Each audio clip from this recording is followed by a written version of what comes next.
महला पंजवा।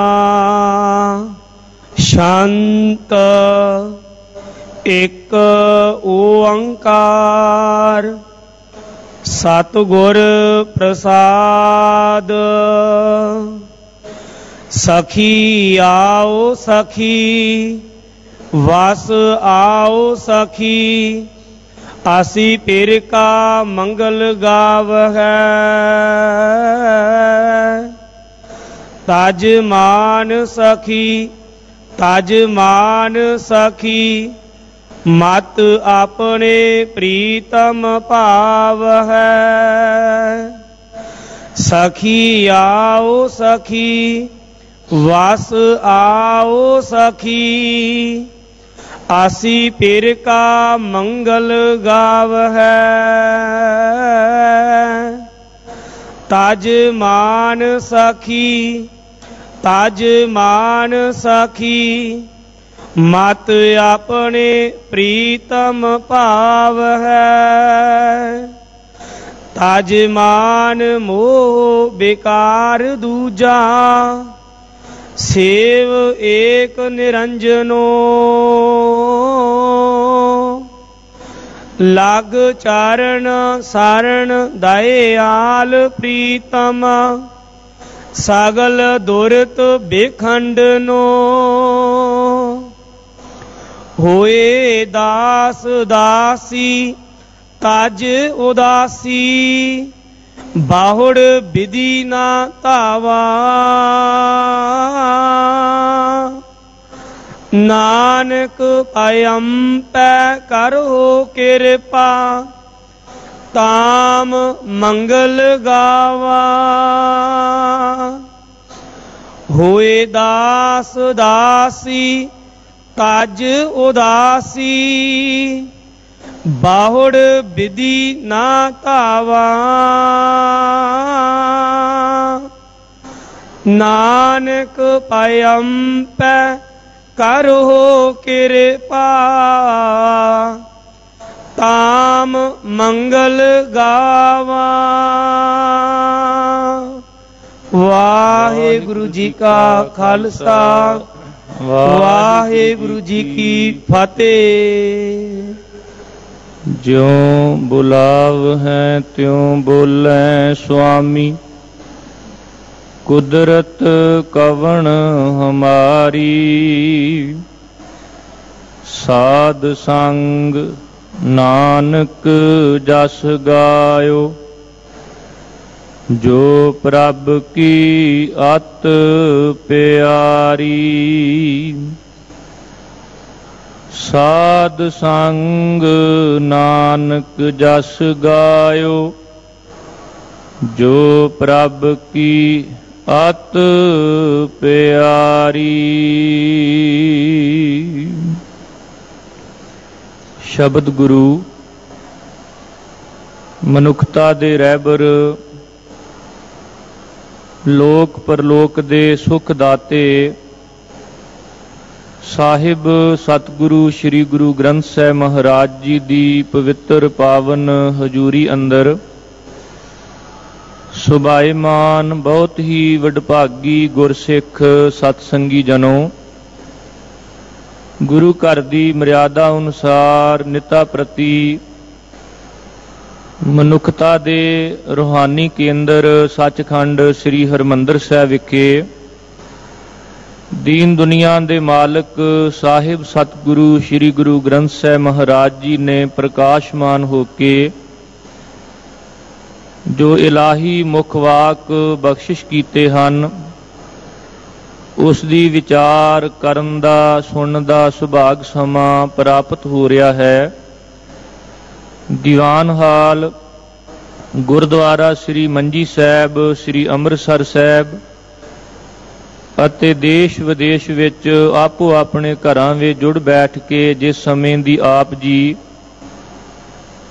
बहुत ही शिद्दत नाल उਡੀਕ कर रहे सी, आओ मन बिरतियां नूं इकागर करके सतगुरु साहिब जी दे बख्शिश कीते हुए पावन पवित्र गुरु शब्द दी विचार नाल सारे जुड़ना करिए।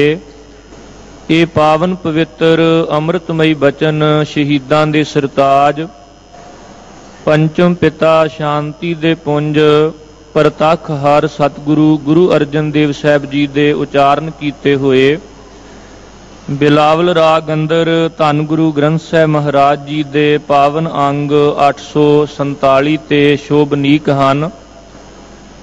ਸ਼ਬਦ ਦੇ 5 ਪਦੇ ਨੇ।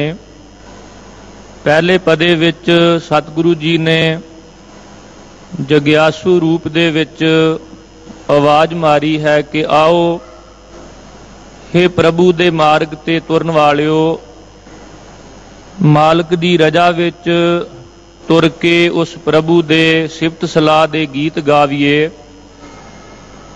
ਕਿਉਂਕਿ ਮਨੁੱਖਾ ਜੀਵਨ ਜਿਹਦੇ ਵਿੱਚ ਥਾਂ ਥਾਂ ਤੇ ਤਿਲਕਣਬਾਜ਼ੀ ਹੈ, ਬੜਾ ਡੂੰਘਰ ਪਹਾੜੀ ਖਤਰਨਾਕ ਰਸਤਾ ਹੈ ਜਿਸ ਤੇ ਚੱਲ ਕੇ ਮਨੁੱਖਾ ਜੀਵਨ ਬਸਰ ਕਰਨਾ ਹੈ।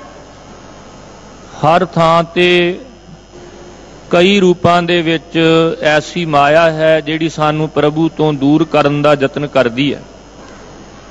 ਇਸੇ ਤਰ੍ਹਾਂ ਸਤਿਗੁਰਾਂ ਨੇ ਅਗਲੇ ਪਦੇ ਵਿੱਚ ਜ਼ਿਕਰ ਕੀਤਾ ਹੈ ਕਿ ਪ੍ਰਭੂ ਸਾਡਾ ਸਾਰਿਆਂ ਦਾ ਮਾਲਕ ਹੈ, ਅਸੀਂ ਨਿਮਾਣੇ ਹਾਂ ਜੇ ਉਹਦੀ ਸ਼ਰਨ ਵਿੱਚ ਆ ਜਾਈਏ। ਉਹ ਪ੍ਰਭੂ ਸਾਨੂੰ ਮੋਹ ਮਾਇਆ ਤੋਂ ਬਚਾ ਕੇ ਆਪਣੇ ਚਰਨਾਂ ਦੀ ਪ੍ਰੀਤ ਨਾਲ ਜੋੜ ਸਕਦਾ ਹੈ। ਫਿਰ ਸਾਡੀ ਇਸ ਤਰ੍ਹਾਂ ਦੀ ਅਵਸਥਾ ਬਣ ਜਾਵੇਗੀ ਜਿਵੇਂ ਮਛਲੀ ਬਬੀਹਾ ਇਹ ਪਾਣੀ ਤੋਂ ਬਿਨਾਂ ਜਾਂ ਸਵਾਂਤੀ ਬੂੰਦ ਤੋਂ ਬਿਨਾਂ ਨਹੀਂ ਰਹਿ ਸਕਦੇ। ਜਿਵੇਂ ਇੱਕ ਚੱਕਵੀ ਇਸ ਗੱਲ ਦੀ ਉਡੀਕ ਕਰਦੀ ਹੈ ਕਿ ਕਦੋਂ ਸੂਰਜ ਚੜ੍ਹੇ ਮੈਂ ਆਪਣੇ ਪਿਆਰੇ ਨੂੰ ਮਿਲਾਂ, ਇਵੇਂ ਹਰ ਵੇਲੇ ਮਨ ਦੇ ਅੰਦਰ ਉਤਸ਼ਾਹ ਬਣਿਆ ਰਹਿੰਦਾ ਹੈ ਕਿ ਕਦੋਂ ਮੋਹ ਮਾਇਆ ਅਗਿਆਨਤਾ ਦੀ ਰਾਤ ਖਤਮ ਹੋਵੇ, ਗਿਆਨ ਦਾ ਸੂਰਜ ਚੜ੍ਹੇ, ਅਸੀਂ ਆਪਣੇ ਪਿਆਰੇ ਪ੍ਰਭੂ ਨੂੰ ਮਿਲੀਏ।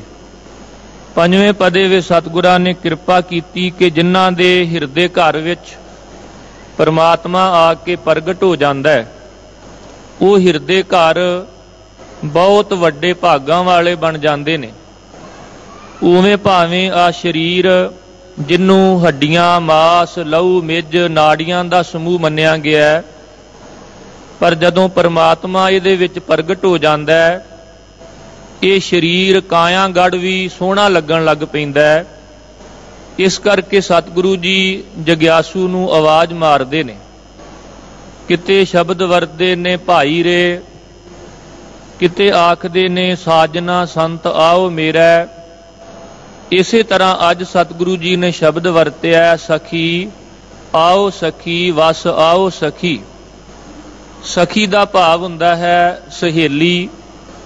ਇਸੇ ਤੋਂ ਹੀ ਸ਼ਬਦ ਬਣਿਆ ਸਖਾ ਭਾਵ ਮਿੱਤਰ। ਸਤਿਗੁਰੂ ਸਾਹਿਬ ਜੀ ਨੇ ਜਗਿਆਸੂ ਨੂੰ ਸਖੀ ਰੂਪ ਵਿੱਚ ਆਵਾਜ਼ ਮਾਰੀ ਹੈ, ਕਿਉਂਕਿ ਜਿਵੇਂ ਇੱਕ ਕੋਈ ਕੰਨਿਆ ਜਿਹੜੀ ਗੱਲ ਉਹ ਆਪਣੇ ਮਾਤਾ ਪਿਤਾ ਨਾਲ, ਭੈਣ ਭਰਾਵਾਂ ਨਾਲ ਵੀ ਨਹੀਂ ਕਰ ਸਕਦੀ, ਉਹ ਦਿਲ ਦੀ ਗੱਲ, ਦਿਲ ਦੀ ਸਾਂਝ ਉਹ ਆਪਣੀਆਂ ਸਖੀਆਂ ਨਾਲ, ਸਹੇਲੀਆਂ ਨਾਲ ਸਾਂਝੀਆਂ ਕਰ ਲੈਂਦੀਆਂ ਨੇ। ਇਸੇ ਤਰ੍ਹਾਂ ਜਿਹੜੇ ਪ੍ਰਭੂ ਮਾਰਗ ਤੇ ਤੁਰਨ ਵਾਲੇ ਨੇ ਉਹਨਾਂ ਨੂੰ ਸਖੀ ਕਹਿ ਕੇ ਜਗਿਆਸੂ ਰੂਪ ਦੇ ਵਿੱਚ ਪਰਮਾਤਮਾ ਦੇ ਮਿਲਾਪ ਦੀਆਂ, ਹਿਰਦੇ ਦੇ ਉਤਸ਼ਾਹ ਦੀਆਂ ਇਹ ਗੱਲਾਂ ਪ੍ਰਭੂ ਪਿਆਰਿਆਂ ਨੇ ਉਹਨਾਂ ਗੁਰਮੁਖ ਜਨਾਂ ਨਾਲ ਸਾਂਝੀਆਂ ਕੀਤੀਆਂ ਨੇ। ਸਤਿਗੁਰੂ ਸਾਹਿਬ ਜੀ ਨੇ ਪਾਵਨ ਬਾਣੀ ਵਿੱਚ ਕਈ ਵਾਰ ਇਹ ਸ਼ਬਦ ਵਰਤਿਆ, ਜਿਵੇਂ ਸਖੀਓ ਸਹੇਲੜੀਓ ਮੇਰਾ ਪਿਰਵਰ ਜਾਲਾ ਰਾਮ। ਹੇ ਪ੍ਰਭੂ ਦੇ ਮਾਰਗ ਤੇ ਤੁਰਨ ਵਾਲਿਓ, ਹੇ ਗੁਰਮੁਖ ਜਨੋ, ਸਖੀ ਸਹੇਲਿਓ, ਮੇਰਾ ਪ੍ਰਭੂ ਜਿਹੜਾ ਉਹ ਇਸ ਤਰ੍ਹਾਂ ਦਾ ਹੈ। ਇਸੇ ਤਰ੍ਹਾਂ ਪ੍ਰਭੂ ਦੇ ਮਿਲਾਪ ਦੀ ਨਿਸ਼ਾਨੀ ਵੀ ਜਦੋਂ ਦੱਸੀ, ਉੱਥੇ ਵੀ ਸਖੀ ਸ਼ਬਦ ਵਰਤਿਆ। ਸੁਣ ਸਖੀਏ ਪ੍ਰਭ ਮਿਲਣ ਨਿਸ਼ਾਨੀ, ਮਨ ਤਨ ਅਰਪ ਤਜ ਲਾਜ ਲੁਕਾਨੀ।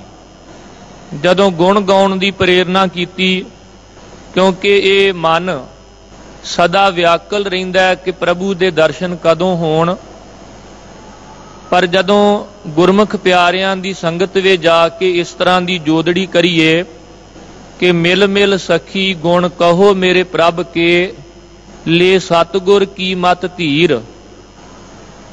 ਕਿਰਪਾ ਕਰੋ ਰਲ ਮਿਲ ਕੇ ਆਪਾਂ ਆਓ ਉਸ ਪਿਆਰੇ ਪ੍ਰਭੂ ਦੇ ਗੁਣ ਗਾ ਲਈਏ। ਜਿਵੇਂ ਆਵਾਜ਼ ਮਾਰੀ ਆਵੋ ਸੰਤ ਪਿਆਰਿਓ ਕਥ ਕੀ ਕਰੈ ਕਹਾਣੀ, ਜਾਂ ਆਏ ਮਿਲ ਗੁਰਸਿੱਖ ਆਏ ਮਿਲ ਤੂੰ ਮੇਰੇ ਗੁਰੂ ਕੇ ਪਿਆਰੇ। ਆਵੋ ਸਿੱਖ ਸਤਿਗੁਰੂ ਕੇ ਪਿਆਰਿਓ ਗਾਵੋ ਸੱਚੀ ਬਾਣੀ, ਕਿਤੇ ਪਿਆਰਿਓ ਸ਼ਬਦ ਕਿਤੇ ਸਿੱਖ ਸ਼ਬਦ ਕਿਤੇ ਸੰਤ ਸ਼ਬਦ।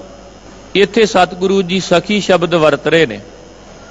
ਧੰਨ ਗੁਰੂ ਅਮਰਦਾਸ ਜੀ ਵੀ ਜਦੋਂ ਆਪਣੇ ਹਿਰਦੇ ਘਰ ਵਿੱਚ ਪ੍ਰਭੂ ਮਿਲਾਪ ਦਾ ਜਿਹੜਾ ਚਾਅ ਹੈ ਉਹ ਪ੍ਰਗਟ ਕਰਦੇ ਨੇ, ਉੱਥੇ ਵੀ ਸਤਿਗੁਰਾਂ ਨੇ ਇਸ ਤਰ੍ਹਾਂ ਦੇ ਸ਼ਬਦ ਵਰਤੇ ਹਨ। ਮਨ ਚਾਉ ਭਇਆ ਪ੍ਰਭ ਆਗਮ ਸੁਣਿਆ। ਵੇਖੋ ਭਾਈ, ਮੇਰੇ ਹਿਰਦੇ ਘਰ ਵਿੱਚ ਪ੍ਰਭੂ ਦਾ ਆਉਣਾ ਜਦੋਂ ਮੈਂ ਸੁਣਿਆ ਕਿ ਉਹ ਪ੍ਰਗਟ ਹੋਣ ਲੱਗੇ ਨੇ, ਤੇ ਮੇਰੇ ਮਨ ਅੰਦਰ ਬੜਾ ਚਾਅ ਪੈਦਾ ਹੋਇਆ। ਹਰ ਮੰਗਲ ਗਾਓ ਸਖੀ ਗ੍ਰਹਿ ਮੰਦਰ ਬਣਿਆ। ਹਰ ਗਾਓ ਮੰਗਲ ਨਿਤ ਸਖੀਏ ਸੂਖ ਦੁਖ ਨਾ ਵਿਆਪੇ ਗੁਰ ਚਰਨ ਲਾਗੇ। ਜਿਹੜੇ ਹਿਰਦੇ ਮਾਨੋ ਜੀਵ ਰੂਪੀ ਜਗਿਆਸੂ ਜਿਹੜੇ ਪ੍ਰਮਾਤਮਾ ਦੇ ਚਰਨਾਂ ਨਾਲ ਜੁੜ ਗਏ ਨੇ ਨਾ, ਨਿਤ ਸੁਭਾਗੇ, ਉਹ ਕਹਿੰਦੇ ਬਹੁਤ ਵੱਡੇ ਭਾਗਾਂ ਵਾਲੇ ਬਣ ਜਾਂਦੇ ਹਨ। ਇਸ ਕਰਕੇ ਇਹ ਸਖੀ ਆਓ ਰਲ ਮਿਲ ਕੇ ਉਸ ਪ੍ਰਮਾਤਮਾ ਦਾ ਮੰਗਲ ਕਰੀਏ, ਪ੍ਰਭੂ ਦੀ ਸਿਫਤ ਸਲਾਹ ਦੇ ਖੁਸ਼ੀ ਦੇ ਗੀਤ ਅਲਾਪ ਕਰ ਲਈਏ। ਸ਼ਬਦ 5 ਪਦੇ ਹੋਣ ਕਰਕੇ ਲੰਬੇਰਾ ਹੈ। ਆਓ ਨਾਲ ਦੀ ਨਾਲ ਪਾਵਨ ਗੁਰ ਸ਼ਬਦ ਦੇ ਅਰਥ ਅਤੇ ਸਤਿਗੁਰੂ ਸਾਹਿਬ ਜੀ ਜਿਵੇਂ ਬਖਸ਼ਿਸ਼ ਕਰਨਗੇ ਉਵੇਂ ਨਾਲ ਦੀ ਨਾਲ ਵਿਆਖਿਆ ਰੂਪੀ ਵਿਸਥਾਰ ਆਪ ਸੰਗਤਾਂ ਦੇ ਸਹਿਯੋਗ ਨਾਲ ਸਤਿਗੁਰੂ ਸਾਹਿਬ ਜੀ ਦੀ ਕਿਰਪਾ ਦੇ ਨਾਲ ਸਾਂਝਾ ਕੀਤਾ ਜਾਵੇਗਾ। ਸਤਨਾਮ ਸ੍ਰੀ ਵਾਹਿਗੁਰੂ ਸਾਹਿਬ ਜੀ। ਬਿਲਾਵਲ ਮਹੱਲਾ ਪੰਜਵਾ। ਇਹ ਪਾਵਨ ਗੁਰ ਸ਼ਬਦ ਬਿਲਾਵਲ ਰਾਗ ਅੰਦਰ ਧੰਨ ਗੁਰੂ ਅਰਜਨ ਦੇਵ ਸਾਹਿਬ ਜੀ ਦਾ ਉਚਾਰਨ ਕੀਤਾ ਹੋਇਆ ਹੈ। ਸ਼ਾਂਤ ਇੱਕ ਓੰਕਾਰ ਸਤਿਗੁਰ ਪ੍ਰਸਾਦ। ਸ਼ੰਤ ਸਰਲੇਖ ਹੈ, ਜਿਵੇਂ ਅਸ਼ਟਪਦੀਆਂ ਇਵੇਂ ਆਮ ਕਰਕੇ ਸ਼ੰਤ ਸਰਲੇਖ ਹੇਠ 4 ਪਦੇ ਆਉਂਦੇ ਨੇ, ਪਰ ਕਿਤੇ ਕਿਤੇ 4 ਤੋਂ ਵੱਧ ਵੀ, ਜਿਵੇਂ ਸ਼ਬਦ ਦੇ ਵਿੱਚ 5 ਪਦੇ ਹਨ। ਇੱਕ ਓੰਕਾਰ ਸਤਿਗੁਰ ਪ੍ਰਸਾਦ, ਇਹ ਸੰਖੇਪ ਵਿੱਚ ਮੰਗਲਾਚਰਨ ਹੈ ਕਿ ਪ੍ਰਮਾਤਮਾ ਇੱਕ ਹੈ, ਉਹ ਸਾਰੇ ਸੰਸਾਰ ਵਿੱਚ ਵਿਆਪਕ ਸਤ ਸਰੂਪ ਹੋਣ ਕਰਕੇ ਸੱਚੇ ਸਤਿਗੁਰੂ ਦੀ ਕਿਰਪਾ ਦੁਆਰਾ ਹੀ ਗੁਰ ਪ੍ਰਸਾਦ ਰਾਹੀਂ ਹੀ ਐਸੇ ਪ੍ਰਭੂ ਦੀ ਸੋਝੀ ਪ੍ਰਾਪਤ ਹੁੰਦੀ ਹੈ। ਸਖੀ ਆਓ ਸਖੀ ਵਸ ਆਓ ਸਖੀ, ਆਸੀ ਪਿਰ ਕਾ ਮੰਗਲ ਗਾਵ ਹੈ। ਇਹ ਜਗਿਆਸੂ ਰੂਪੀ ਸਖੀ ਆਓ, ਪ੍ਰਭੂ ਦੀ ਰਜਾ ਵਿੱਚ ਅਸੀਂ ਤੁਰੀਏ। ਵਸ ਆਓ ਦਾ ਅਰਥ ਹੈ ਕਿ ਆਪਣੇ ਆਪ ਨੂੰ ਪ੍ਰਭੂ ਦੇ ਹੁਕਮ ਤੋਂ ਬਾਹਰ ਨਹੀਂ, ਗੁਰੂ ਦੀ ਰਹਿਤ ਮਰਿਆਦਾ ਤੋਂ ਬਾਹਰ ਨਹੀਂ, ਵਸ ਵਿੱਚ ਆ ਕੇ ਪ੍ਰਭੂ ਦੇ ਹੁਕਮ ਵਿੱਚ ਤੁਰ ਕੇ, ਰਜਾ ਵਿੱਚ ਤੁਰ ਕੇ ਫਿਰ ਆਪਾਂ ਸਾਰੇ ਉਸ ਪ੍ਰਭੂ ਦੇ ਮੰਗਲ ਗਾਵੀਏ। ਹੁਣ ਸਪਸ਼ਟ ਹੋ ਗਿਆ ਕਿ ਆਪਾਂ ਹੱਥਾਂ ਵਿੱਚ ਗੁਟਕੇ ਪਕੜ ਕੇ ਨਿਤਨੇਮ ਕਰੀਏ, ਸਤਨਾਮ ਵਾਹਿਗੁਰੂ ਦਾ ਜਾਪ ਕਰੀਏ, ਪਰ ਇਹਦੇ ਨਾਲ ਨਾਲ ਸਾਨੂੰ ਪ੍ਰਭੂ ਦੀ ਰਜਾ ਤੇ ਹੁਕਮ ਵਿੱਚ ਵੀ ਤੁਰਨਾ ਚਾਹੀਦਾ ਹੈ। ਗੁਰੂ ਕੀ ਮਰਿਆਦਾ ਭਾਵ ਸਾਨੂੰ ਗੁਰੂ ਦੇ ਵਸ ਕਰਨਾ ਚਾਹੀਦਾ, ਆਪਣੇ ਆਪ ਨੂੰ ਬੇਕਾਬੂ ਨਹੀਂ ਵੀ ਆਪਾਂ ਖੁੱਲੇ ਆਮ ਤੁਰੇ ਫਿਰੀਏ ਤੇ ਕਹੀਏ ਆਪਾਂ ਨਿਤਨੇਮ ਬੜਾ ਕਰਦੇ ਹਾਂ, ਸੇਵਾ ਬੜੀ ਕਰਦੇ ਹਾਂ, ਸਿਮਰਨ ਬੜਾ ਕਰਦੇ ਹਾਂ। ਸਾਹਿਬ ਕਹਿੰਦੇ ਮੰਗਲ ਗਾਓ, ਸਿਮਰਨ ਕਰੋ, ਪਰ ਗੁਰੂ ਤੇ ਪ੍ਰਮਾਤਮਾ ਦੇ ਵਸ ਹੋ ਕੇ ਬੇਕਾਬੂ ਨਾ ਹੋਇਓ, ਖੁੱਲੇ ਨਾ ਤੁਰੇ ਫਿਰਿਓ, ਮਾਲਕ ਦੇ ਹੁਕਮ ਵਿੱਚ ਰਜਾ ਵਿੱਚ ਆਓ, ਸਾਰੇ ਰਲ ਮਿਲ ਕੇ ਤੁਰੀਏ। ਤਜ ਮਾਨ ਸਖੀ ਤਜ ਮਾਨ ਸਖੀ, ਮਤ ਆਪਣੇ ਪ੍ਰੀਤਮ ਭਾਵ ਹੈ। ਇਹ ਸਖੀ ਆਪਣੇ ਜੀਵਨ ਵਿੱਚੋਂ ਹੰਕਾਰ ਤਿਆਗ ਕੇ ਆਓ, ਜਦੋਂ ਮਾਲਕ ਦੇ ਗੁਣ ਗਾਵਾਂਗੇ ਮਤਾਂ ਇਸ ਤਰੀਕੇ ਨਾਲ ਹੀ ਅਸੀਂ ਪ੍ਰਭੂ ਦੇ ਦਰ ਤੇ ਪ੍ਰਵਾਨ ਹੋ ਜਾਈਏ। ਮਤ ਸ਼ਬਦ ਜਿਹੜਾ ਹੈ ਇਹ ਗੁਰਬਾਣੀ ਵਿੱਚ ਵੱਖਰੇ ਵੱਖਰੇ ਰੂਪਾਂ ਵਿੱਚ ਆਇਆ ਹੈ। ਜਦੋਂ ਤੱਤੇ ਨੂੰ ਸਿਹਾਰੀ ਨਾਲ ਆਉਂਦਾ ਇਹਦਾ ਅਰਥ ਹੁੰਦਾ ਮਤ ਅਕਲ। ਕਈ ਥਾਵਾਂ ਤੇ ਮਤ ਸ਼ਬਦ ਜਿਹੜਾ ਇਹ ਮਤ ਮਤਾਂਤਰਾਂ ਵਾਸਤੇ, ਭਾਵ ਵੱਖਰੇ ਵੱਖਰੇ ਭੇਖਾਂ ਵਾਸਤੇ, ਵੱਖਰੇ ਵੱਖਰੇ ਧਰਮਾਂ ਵਾਸਤੇ ਵੀ ਆਇਆ ਹੈ। ਪਰ ਕਈ ਥਾਵਾਂ ਤੇ ਮਤ ਸ਼ਬਦ ਜਿਹੜਾ ਉਹਦਾ ਅਰਥ ਹੁੰਦਾ ਮਤਾਂ, ਭਾਵ ਹੋ ਸਕੇ ਤੇ ਇਸ ਤਰੀਕੇ ਨਾਲ ਮਤਾਂ ਅਸੀਂ ਉਸ ਮਾਲਕ ਦੇ ਦਰ ਤੇ ਭਾ ਜਾਈਏ, ਮਾਲਕ ਨੂੰ ਚੰਗੇ ਲੱਗੀਏ, ਕਿਉਂਕਿ ਆਪ ਗਵਾਈਐ ਤਾਂ ਸ਼ਉ ਪਾਈਐ ਔਰ ਕੈਸੀ ਚਤੁਰਾਈ। ਕਬੀਰ ਜਾਨ ਦਿਨ ਹਉ ਮੂਆ ਪਾਸ਼ੇ ਭਇਆ ਆਨੰਦ, ਮੋਹੇ ਮਿਲਿਓ ਪ੍ਰਭ ਆਪਣਾ ਸੰਗੀ ਭਜੈ ਗੋਬਿੰਦ। ਜਿਸ ਦਿਨ ਹੰਕਾਰ ਜੀਵਨ ਵਿੱਚੋਂ ਤਿਆਗ ਦਈਏ, ਪਿਛੇ ਜੋ ਬਚਦਾ ਉਹ ਪਰਮਾਤਮਾ, ਕਿਉਂਕਿ ਪਰਮਾਤਮਾ ਤੂੰ ਤੇ ਹੰਕਾਰ ਹੈ ਮੈਂ ਤੇ ਤੂੰ ਕਦੇ ਵੀ ਇਕੱਠੇ ਨਹੀਂ ਰਹਿ ਸਕਦੇ। ਹਰ ਜੂ ਅਹੰਕਾਰ ਨਾ ਭਾਵਈ ਵੇਦ ਕੂਕ ਸੁਣਾਵੇਂ। ਪਰਮਾਤਮਾ ਨੂੰ ਸਭ ਕੁਝ ਭਾਉਂਦਾ, ਜੇ ਨਹੀਂ ਭਾਉਂਦਾ ਤੇ ਹੰਕਾਰ ਨਹੀਂ ਭਾਉਂਦਾ। ਇਸ ਕਰਕੇ ਤੂੰ ਕਰਤਾ ਤੂੰ ਹੁਆ, ਮੁਝ ਮੈਂ ਰਹਾ ਨਾ ਹੂੰ। ਜਬ ਆਪਾ ਪਰ ਕਾ ਮਿਟ ਗਿਆ, ਜਤ ਦੇਖੋ ਤਤ ਤੂੰ। ਜਦੋਂ ਜੀਵਨ ਵਿੱਚੋਂ ਮੈਂ ਮੇਰੀ ਨੂੰ ਤਿਆਗ ਦਿੱਤਾ ਜਾਵੇ, ਸਾਰੇ ਜੀਵਨ ਦੇ ਕਾਰਜ ਰਾਸ ਆ ਜਾਂਦੇ ਨੇ। ਉਦੋਂ ਤੱਕ ਸਾਡੇ ਕਾਰਜ ਵਿਗੜਦੇ ਨੇ ਜਦੋਂ ਤੱਕ ਅਸੀਂ ਨਿੱਜੀ ਹੰਕਾਰ ਵਿੱਚ ਹਾਂ। ਜਬ ਲਗ ਮੇਰੀ ਮੇਰੀ ਕਰੈ, ਤਬ ਲਗ ਕਾਜ ਏਕ ਨਹੀਂ ਸਰੈ। ਜਬ ਮੇਰੀ ਮੇਰੀ ਮਿਟ ਜਾਏ, ਤਬ ਪ੍ਰਭ ਕਾਜ ਸਵਾਰੇ ਆਏ। ਸਭ ਕਹਿੰਦੇ ਮੇਰੀ ਮੇਰੀ ਤੂੰ ਤਿਆਗ ਦੇ ਤੇ ਅਗਲੀ ਡਿਊਟੀ ਪਰਮਾਤਮਾ ਦੀ ਲੱਗ ਜਾਣੀ ਹੈ ਕਿ ਉਹਨੇ ਆਪੇ ਹੀ ਤੇਰੇ ਕਾਰਜ ਸਵਾਰ ਦੇਣੇ ਨੇ। ਤੇ ਜੇ ਤੂੰ ਇਹਦੇ ਵਿੱਚ ਹੀ ਪਿਆ ਵੀ ਮੈਂ ਇੰਨਾ ਸੋਨਾ ਭੇਟ ਕੀਤਾ, ਮੈਂ ਇੰਨੇ ਪੱਖੇ ਭੇਟ ਕੀਤੇ, ਮੈਂ ਇੰਨਾ ਨਿਤਨੇਮ ਕੀਤਾ, ਆ ਮੇਰਾ ਘਰ, ਮੇਰਾ ਸਰੀਰ, ਮੇਰਾ ਯਤਨ, ਤੇ ਕਹਿੰਦੇ ਪ੍ਰਮਾਤਮਾ ਤੇਰੇ ਤੋਂ ਕੋਹਾਂ ਦੂਰ ਹੋਵੇਗਾ। ਧਨ ਪਿਰ ਕਾ ਇੱਕ ਹੀ ਸੰਗ ਵਾਸਾ, ਵਿੱਚ ਹਉਮੈ ਭੀਤ ਕਰਾਰੀ। ਕਿਉਂਕਿ ਆ ਹਉ ਤੇ ਮੈਂ ਇਹ ਜਦੋਂ ਤੱਕ ਦੂਰ ਨਹੀਂ ਹੁੰਦੀ, ਉਦੋਂ ਤੱਕ ਪਰਮਾਤਮਾ ਨੂੰ ਅਸੀਂ ਨਹੀਂ ਮਿਲ ਸਕਦੇ। ਇਸ ਕਰਕੇ ਇਹ ਸਖੀ ਆਪਣੀ ਜ਼ਿੰਦਗੀ ਦਾ ਹੰਕਾਰ ਛੱਡ, ਕਿਉਂਕਿ ਜਾਏ ਪੁੱਛੋ ਸੁਹਾਗਣੀ, ਤੁਸੀਂ ਰਾਵਿਆ ਕਿੰਨੀ ਗੁਣੀ। ਤੇ ਅੱਗੋਂ ਉੱਤਰ ਦਿੰਦੀਆਂ ਨੇ, ਸਹਿਜ ਸੰਤੋਖ ਸ਼ਿੰਗਾਰੀਆਂ ਮਿੱਠਾ ਬੋਲਣੀ। ਬਾਬਾ ਫਰੀਦ ਜੀ ਕੋਲ ਇੱਕ ਵਾਰ ਇੱਕ ਜਗਿਆਸੂ ਰੂਪੀ ਭੈਣ ਜਾ ਕੇ ਬੇਨਤੀ ਕਰਦੀ ਹੈ। ਉਹ ਪ੍ਰਸ਼ਨ ਹੈ ਕਿ ਕਿਹੜਾ ਅੱਖਰ ਹੈ ਜ਼ਿੰਦਗੀ ਵਿੱਚ, ਕਿਹੜਾ ਗੁਣ ਹੈ, ਕਿਹੜਾ ਉਹ ਮੰਤਰ ਹੈ ਜਿਹੜਾ ਅਸੀਂ ਧਾਰਨ ਕਰੀਏ ਤੇ ਸਾਡਾ ਕੰਤ ਵਸ ਵਿੱਚ ਆ ਜਾਵੇ। ਸੱਚਮੁੱਚ ਇਹ ਪ੍ਰਸ਼ਨ ਦੁਨਿਆਵੀ ਤੌਰ ਤੇ ਵੀ ਸਾਡੇ ਮਨ ਅੰਦਰ ਪੈਦਾ ਹੋਵੇ ਤੇ ਅਸੀਂ ਹਰ ਥਾਂ ਤੇ ਆਪਣੇ ਆਪ ਨੂੰ ਐਡਜਸਟ ਕਰ ਸਕਦੇ ਹਾਂ। ਭਾਵੇਂ ਇੱਕ ਕੰਨਿਆ ਦਾ ਸਹੁਰਾ ਘਰ ਹੋਵੇ, ਭਾਵੇਂ ਇੱਕ ਨੌਕਰੀ ਕਰਨ ਵਾਲੇ ਦੇ ਸਾਹਮਣੇ ਕੋਈ ਬੌਸ ਬੈਠਾ ਹੈ, ਸਤਿਗੁਰਾਂ ਨੇ ਸਾਡੀ ਜ਼ਿੰਦਗੀ ਨੂੰ ਵੀ ਔਰ ਸਾਡੀ ਜ਼ਿੰਦਗੀ ਦੇ ਜਿੰਨੇ ਕਾਰਜ ਨੇ ਉਹਨਾਂ ਨੂੰ ਸੁਰਖਰੂ ਬਣਾਉਣ ਵਾਸਤੇ ਦੱਸਿਆ ਕਿ ਜਿੱਥੇ ਆਪਾਂ ਵਿਚਰ ਰਹੇ ਹਾਂ ਉਹਦੇ ਅਨੁਸਾਰੀ ਹੋਣਾ ਬੜਾ ਜ਼ਰੂਰੀ ਹੈ। ਜਿਵੇਂ ਪਾਵਨ ਬਾਣੀ ਵਿੱਚ ਬਚਨ ਆਏ ਨੇ, ਚਾਕਰ ਲੱਗੇ ਚਾਕਰੀ, ਨਾਲੇ ਗਾਰ ਬਵਾਦ, ਗੱਲਾਂ ਕਰੇ ਢੰਡੇਰੀਆਂ, ਖਸਮ ਨਾ ਪਾਏ ਸਾਧ। ਸਾਹਿਬ ਨੇ ਇਸੇ ਤਰ੍ਹਾਂ ਬਾਬਾ ਫਰੀਦ ਜੀ ਦੇ ਬਚਨ ਗੁਰੂ ਗ੍ਰੰਥ ਸਾਹਿਬ ਵਿੱਚ ਅੰਕਿਤ ਕੀਤੇ ਨੇ। ਕਵਣ ਸੋ ਅੱਖਰ ਕਵਣ ਗੁਣ, ਕਵਣ ਸੋ ਮਣੀਆਂ ਮੰਤ, ਕਵਣ ਸੋ ਵੇਸੋ ਹਉ ਕਰੀ, ਜਿਤ ਵਸ ਆਵੀ ਕੰਤ। ਕੰਤ ਭਾਵੇਂ ਦੁਨਿਆਵੀ ਹੋਵੇ ਤੇ ਕੰਤ ਭਾਵੇਂ ਪਰਮਾਤਮਾ ਹੋਵੇ, ਭਾਵੇਂ ਕੋਈ ਸਾਡੀ ਧੀ ਭੈਣ ਤੇ ਭਾਵੇਂ ਜਗਿਆਸੂ ਰੂਪ ਦੇ ਵਿੱਚ ਗੁਰਸਿੱਖ ਭੈਣਾ ਭਰਾ। ਜਦੋਂ ਵੀ ਇਹ ਪ੍ਰਸ਼ਨ ਆਪਾਂ ਕਰਾਂਗੇ ਆਪਣੇ ਸਤਿਗੁਰੂ ਅੱਗੇ ਤੇ ਸਤਿਗੁਰੂ ਸਾਨੂੰ ਉੱਤਰ ਦਿੰਦੇ ਨੇ ਕਿ ਨਿਵਣ ਸੋ ਅੱਖਰ ਖਵਣ ਗੁਣ, ਜੇਬਾ ਮਣੀਆਂ ਮੰਤ, ਇਹ ਤ੍ਰੈ ਭੈਣੇ ਵੇਸ ਕਰ, ਤਾਂ ਵਸ ਆਵੀ ਕੰਤ। ਸਭ ਤੋਂ ਪਹਿਲਾ ਅੱਖਰ ਹੈ ਨਿਮਰਤਾ ਵਾਲਾ, ਖਵਣ ਗੁਣ, ਖਿਮਾ ਵਾਲਾ ਗੁਣ ਆਪਣੀ ਜ਼ਿੰਦਗੀ ਵਿੱਚ ਧਾਰਨ ਕਰਕੇ ਵਧੀਕੀ ਸਹਾਰ ਕੇ ਵੀ ਦੂਜਿਆਂ ਦੀ ਵਧੀਕੀ ਨੂੰ ਨਜ਼ਰ ਅੰਦਾਜ਼ ਕਰ, ਖਿਮਾ ਕਰ। ਭਾਵ ਇਹ ਜਿਹੜਾ ਗੁਣ ਹੈ ਨਾ, ਇਹ ਤੇਰਾ ਵਸੇਬਾ ਕਰਾਵੇਗਾ, ਇਹ ਤੈਨੂੰ ਪਰਮਾਤਮਾ ਤੱਕ ਪਹੁੰਚਾ ਦੇਵੇਗਾ। ਜਹਾਂ ਖਿਮਾ ਤੈਂ ਆਪ। ਵੇਖੋ ਪਰਮਾਤਮਾ ਹੈ ਕਿੱਥੇ? ਕਹਿੰਦੇ ਜਿੱਥੇ ਦੂਜਿਆਂ ਦੀ ਵਧੀਕੀ ਸਹਾਰ ਕੇ ਅਸੀਂ ਉਹਨਾਂ ਨੂੰ ਖਿਮਾ ਕਰ ਦਈਏ। ਜਿੱਥੇ ਖਿਮਾ ਕਰਨ ਵਾਲਾ ਗੁਣ ਹੈ ਉੱਥੇ ਪਰਮਾਤਮਾ ਆਪ ਹੈ। ਕਬੀਰਾ ਜਹਾਂ ਗਿਆਨ ਤੈ ਧਰਮ ਹੈ, जहां लोभ तै पाप, कहन लगे जहां झूठ तै पाप, जहां लोभ तै काल है, जहां खिमा तै आप। जिथे खिमा वाला गुण होवे उत्थे परमात्मा आप वसदा। निवण सो अखर खवण गुण, जेबा मणिया मंत। आ सब तो वड्डा मंत्र किहड़ा है?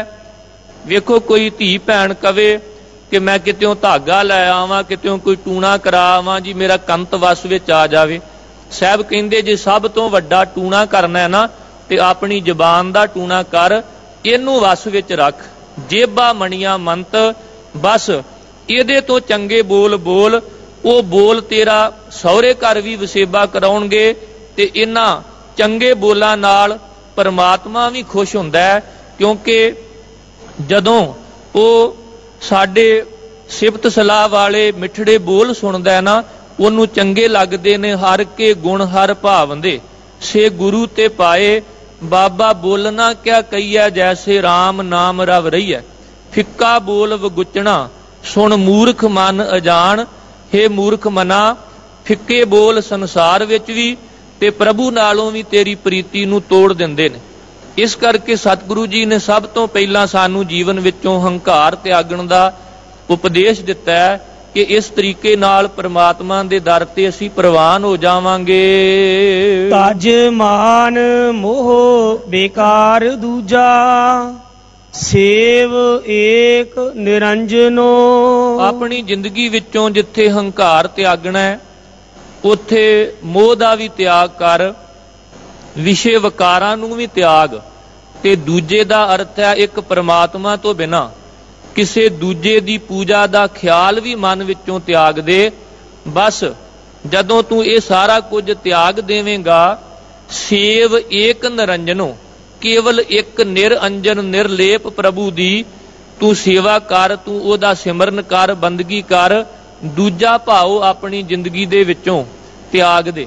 ਕਿਉਂਕਿ ਸਾਡੇ ਦੁਨਿਆਵੀ ਜੀਵਨ ਦੇ ਵਿੱਚ ਵੀ ਅਸੀਂ ਵੇਖੀਏ, ਜਦੋਂ ਦੁਬਦਾ ਆ ਜਾਵੇ, ਜਦੋਂ ਜੀਵਨ ਵਿੱਚ ਹੰਕਾਰ ਆ ਜਾਵੇ, ਜੀਵਨ ਵਿੱਚ ਮੋਹ ਆ ਜਾਵੇ, ਤੇ ਇਹ ਐਸੇ ਔਗਣ ਨੇ, ਐਸੀਆਂ ਬੁਰਾਈਆਂ ਨੇ ਜਿਹਦੇ ਕਾਰਨ ਵੱਡੇ ਵੱਡੇ ਝਗੜੇ ਜਿਹੜੇ ਬਖੇੜੇ ਨੇ ਉਹ ਪੈਦਾ ਹੁੰਦੇ ਨੇ। ਬਣੇ ਬਣੇ ਰਿਸ਼ਤੇ ਵੀ ਕਈ ਵਾਰ ਟੁੱਟ ਜਾਂਦੇ ਹਨ। ਲਗ ਚਾਰਣ ਸਰਣ ਦਇਆਲ ਪ੍ਰੀਤਮ, ਸਗਲ ਦੁਰਤ ਬੇਖੰਡਨੋ। ਜਿਹੜਾ ਪ੍ਰਭੂ ਸਾਰੇ ਪਾਪਾਂ ਦਾ ਨਾਸ਼ ਕਰਨ ਵਾਲਾ ਹੈ, ਉਹਦੇ ਚਰਨਾਂ ਦੀ ਸ਼ਰਨ ਨਾਲ ਜਿਹੜਾ ਦਇਆ ਦਾ ਘਰ ਪ੍ਰੀਤਮ ਹੈ, ਇਹ ਭਾਈ ਉਹਦੇ ਨਾਲ ਸਦਾ ਜੁੜੇ ਰਹੋ। ਹੋਏ ਦਾਸ ਉਦਾਸੀ ਤਜ ਉਦਾਸੀ, ਬਾਹੁੜ ਵਿਧੀ ਨਾ ਧਾਵਾ। ਇਹ ਸਖੀ ਮੈਨੂੰ ਇਹੋ ਜਿਹਾ ਗੁਣ ਦੱਸ ਕਿ ਮੈਂ ਪ੍ਰਭੂ ਨਾਲ ਜੁੜੇ ਹੋਏ ਜਿਹੜੇ ਦਾਸ ਨੇ ਉਹਨਾਂ ਦਾ ਵੀ ਦਾਸ। ਭਾਵ ਜਿਹੜੀਆਂ ਜਗਿਆਸੂ ਰੂਪੀ ਸਖੀਆਂ ਪ੍ਰਭੂ ਨਾਲ ਜੁੜ ਕੇ ਪ੍ਰਭੂ ਦੀਆਂ ਦਾਸੀਆਂ ਬਣ ਗਈਆਂ ਨੇ, ਜਿਹੜੇ ਗੁਰਸਿੱਖ, ਮੈਂ ਉਹਨਾਂ ਦੀ ਵੀ ਦਾਸੀ ਬਣਾ, ਤਾਂ ਕਿ ਆਪਣੀ ਜ਼ਿੰਦਗੀ ਵਿੱਚੋਂ ਪ੍ਰਭੂ ਨੂੰ ਛੱਡ ਕੇ ਕਿਸੇ ਹੋਰ ਦੀ ਪੂਜਾ ਵਾਲੀ ਇਹ ਉਪਰਾਮਤਾ ਆਪਣੀ ਜ਼ਿੰਦਗੀ ਵਿੱਚ ਲਿਆਵਾਂ।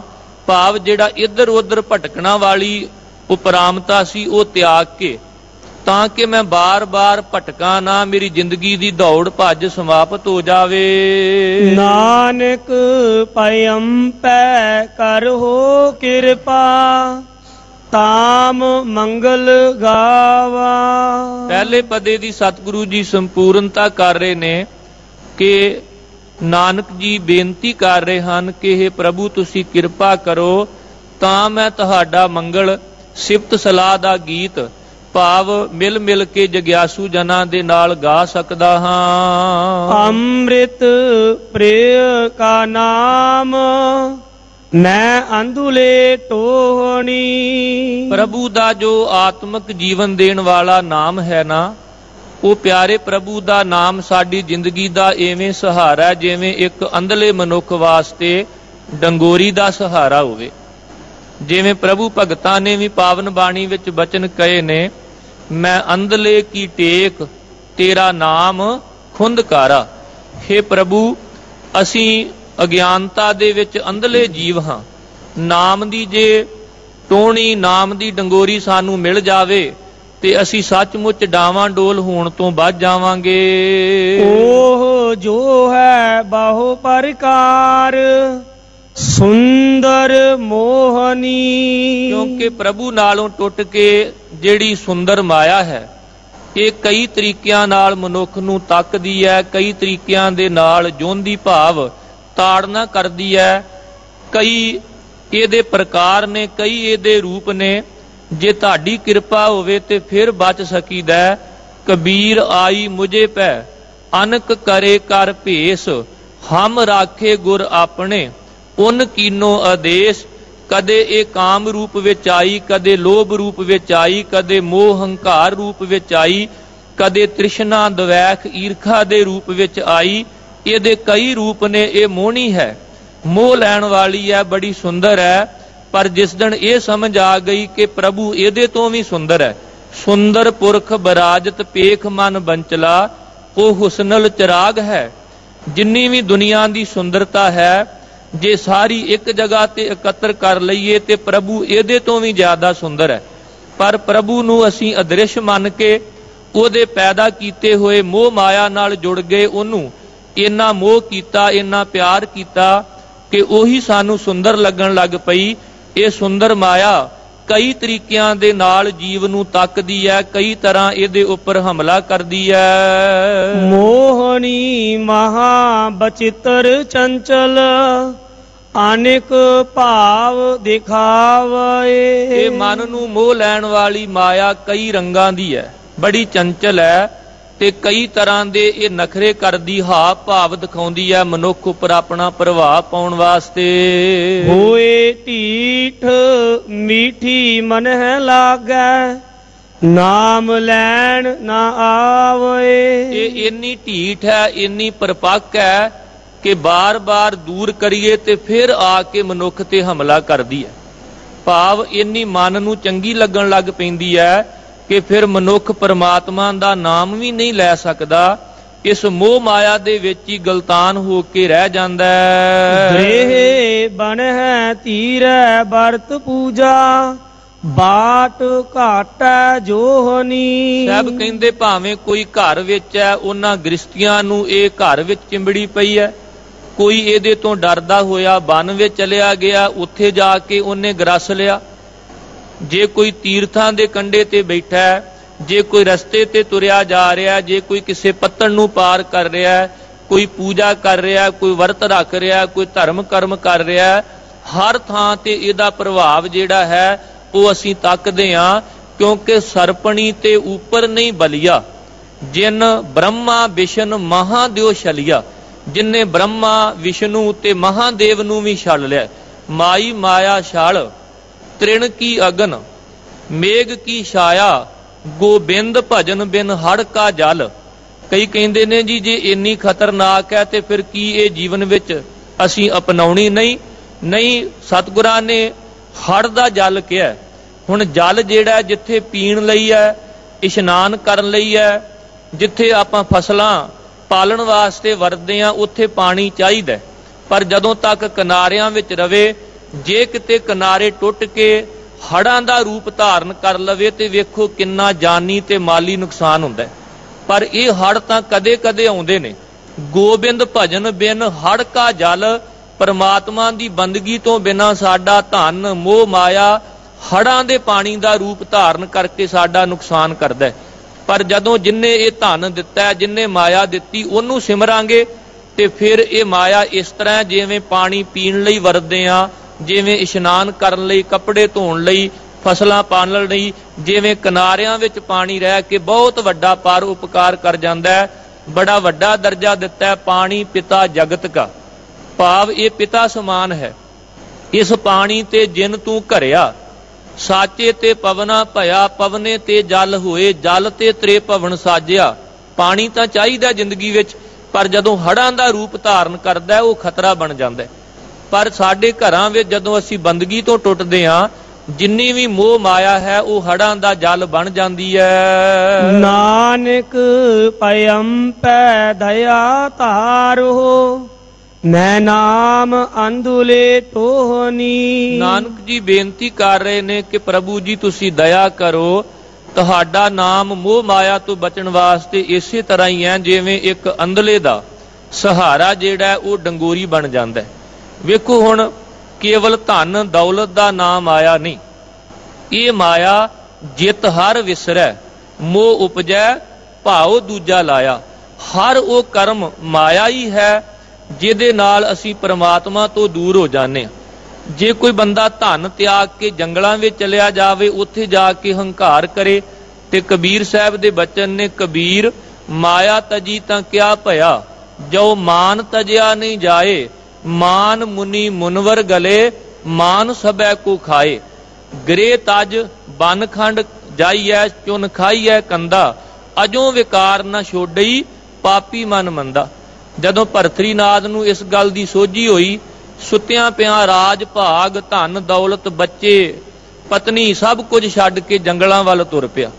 ਪਰ ਇੱਕ ਦਿਨ ਕਿਸੇ ਨੇ ਪਾਨ ਖਾ ਕੇ ਥੁੱਕਿਆ ਹੋਇਆ ਸੀ, ਤੇ ਜਦੋਂ ਸੂਰਜ ਦੀਆਂ ਕਿਰਨਾਂ ਪਈਆਂ ਨਾ, ਤੇ ਉਹ ਲਾਲ ਥੁੱਕ ਇਸ ਤਰ੍ਹਾਂ ਲੱਗਾ ਜਿਵੇਂ ਕੋਈ ਲਾਲ ਹੀਰਾ ਹੈ, ਰਤਨ ਹੈ ਕੀਮਤੀ। ਜਦੋਂ ਨੀਵਾਂ ਹੋ ਕੇ ਉਹਨੂੰ ਚੁੱਕਣ ਲੱਗਾ ਤੇ ਬੁੱਕ ਜਿਹੜਾ ਸੀ ਉਹ ਥੁੱਕ ਨਾਲ ਭਰ ਗਿਆ। ਕਹਿਣ ਲੱਗਾ, ਭਰਤਰੀ ਵੀ ਧਿਰਗ ਹੈ ਤੇਰੇ ਇਹੋ ਜੇ ਘਰ ਛੱਡਣ ਦੇ, ਧਿਰਗ ਹੈ ਤੇਰਾ ਇਹੋ ਜੇ ਰਾਜ ਭਾਗ ਹੀਰੇ ਜਵਾਹਰਾਤ ਛੱਡਣ ਤੇ, ਕਿੱਥੇ ਡਿੱਗ ਪਿਆ? ਇਹਦੇ ਨੂੰ ਤੇ ਘਰ ਹੀ ਚੰਗਾ ਸੀ।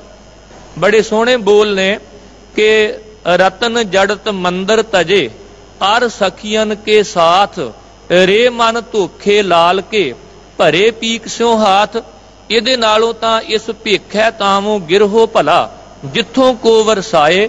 ਕਿਉਂਕਿ ਜੇ ਘਰ ਛੱਡ ਕੇ ਜੰਗਲਾਂ ਵਿੱਚ ਵੀ ਚਲੇ ਗਏ ਤੇ ਉੱਥੇ ਵੀ ਮਨੁੱਖ ਵਿਕਾਰਾਂ ਰੂਪੀ ਮਾਇਆ ਤੋਂ ਨਾ ਬਚ ਸਕਿਆ। ਤੇ ਸਾਹਿਬ ਕਹਿੰਦੇ ਗੱਲ ਤਾਂ ਮਾਇਆ ਤੋਂ ਬਚਣ ਦੀ ਸੀ, ਕੇਵਲ ਧਨ ਦੌਲਤ ਜਾਂ ਪੈਸਿਆਂ ਦਾ ਨਾਮ ਹੀ ਮਾਇਆ ਨਹੀਂ। ਹਰ ਕਰਮ ਮਾਇਆ ਬਣ ਜਾਂਦਾ ਜਿਹੜਾ ਸਾਨੂੰ ਪ੍ਰਭੂ ਤੋਂ ਵਿਛੋੜਦਾ।